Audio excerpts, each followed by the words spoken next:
قومی آواز کے ناظرین خوش آمدید۔ حالات تیزی سے بدل رہے ہیں، ہواؤں کے رخ بدل چکے ہیں۔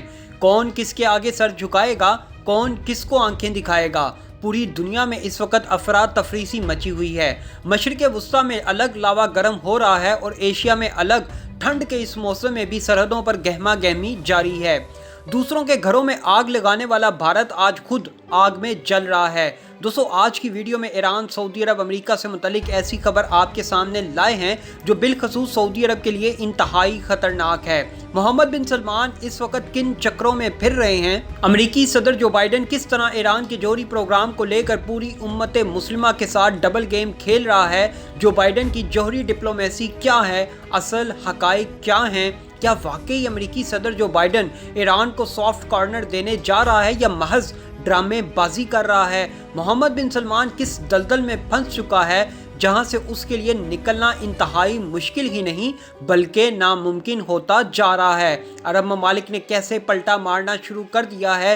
کیوں آج تمام ممالک کے شہریوں کو متحدہ عرب امارات کی شہریت دی جا رہی ہے؟ اصل رولا ہے کیا؟ آئیے ویڈیو کی تفصیل کی طرف چلتے ہیں۔ دوستو، ویڈیو میں آگے بڑھنے سے قبل اگر آپ نے قومی آواز کو ابھی تک سبسکرائب نہیں کیا تو اسے سبسکرائب اور بیل آئیکن پر کلک ضرور کریں، کیونکہ یہ میری اور آپ کی نہیں بلکہ پوری قوم کی آواز ہے۔ آپ میری سابقہ ویڈیوز اٹھا کر دیکھ لیں جس میں ہم نے یہ واضح کہا تھا کہ جتنا معصوم آپ جو بائیڈن کو سمجھ رہے ہیں یہ اس سے 100 گنا زیادہ چلاک نکلے گا اور دنیا میں پہلے سے زیادہ تباہی پھیلائے گا۔ بالکل ایسا ہی کر رہا ہے۔ اس سے قبل ٹرمپ نے ایران کو کنٹرول کرنے اور جوہری طاقت بننے سے روکنے کے لیے اس پر دنیا جہان کی پابندیاں عائد کر دی تھیں اور اس قدر ایران کو مفلوج کر دیا کہ وہ نہ تو ہتھیار بنا سکے اور نہ ہی ایران کے پاس اتنی طاقت رہے کہ وہ اپنے جنگجوؤں کو لڑنے کے لیے ہتھیار اور پیسہ دے سکے۔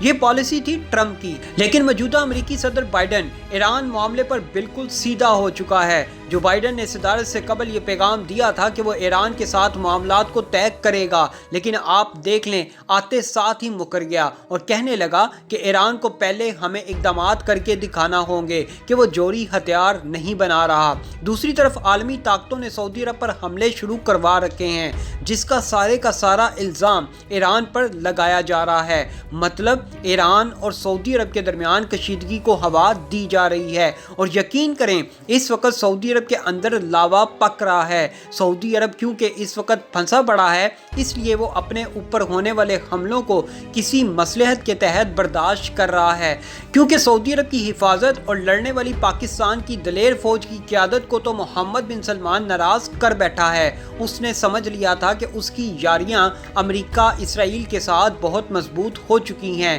اس لیے اب سعودی عرب کو فکر کرنے کی ضرورت نہیں۔ لیکن جو بائیڈن نے آتے ہی ایسا جھٹکا دیا کہ محمد بن سلمان اور متحدہ عرب امارات کے پیروں تلے زمین نکل گئی۔ ان عرب ممالک کے ساتھ کی گئی ہتھیاروں اور جنگی طیاروں تک کی ڈیل کینسل کروا دی گئی۔ اب محمد بن سلمان کو پاکستان کی یاد ستا رہی ہے۔ وہ جان گیا ہے کہ پاکستان ہی سعودی عرب کا واحد اور مضبوط سہارا ہے۔ جب تک پاکستان، ایران، سعودی عرب کے درمیان رہا ہے، پاکستان نے ہمیشہ مصالحت کا کردار ادا کیا اور دونوں ممالک میں آج تک اتنے حملے نہیں ہوئے جتنے اس وقت ہو رہے ہیں۔ حالات اتنے کشیدہ نہیں ہوئے جتنے اس وقت سعودی عرب اور متحدہ عرب امارات کے درمیان ہو چکے ہیں۔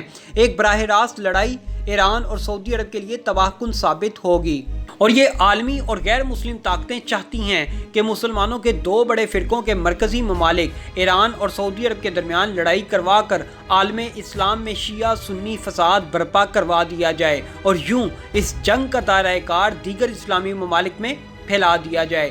دوستو، جو بائیڈن بڑی چلاکی کے ساتھ پچ کے دونوں طرف کھیل رہا ہے، ایران کو بھی ڈرا اور دھمکا رہا ہے اور سعودی عرب کو بھی ہتھیار فراہم نہیں کر رہا۔ اس وقت عالمی طاقتیں ایران اور سعودی عرب کو آپس میں لڑانا چاہتی ہیں تاکہ دونوں ممالک آپس میں لڑیں اور پھر امریکہ اپنے B-52 بمبار طیارے لائے اور ایران پر حملہ کر کے وہاں بھی اپنی ایئر بیسز قائم کر لے۔ لیکن شاید اب یہ امریکہ اسرائیل کے لیے اتنا آسان نہیں جتنا وہ سمجھ رہے ہیں، کیونکہ ایران کی حفاظت کے لیے روس اور چین موجود ہیں۔ دوستو، یہی وجہ ہے ایران بھی اس وقت مکمل طور پر ڈٹا ہوا ہے۔ ایران کی وزارت خارجہ نے عالمی طاقتوں اور تہران کے مابین جوہری معاہدے پر مذاکرات اور نیا فریق شامل کرنے کا امکان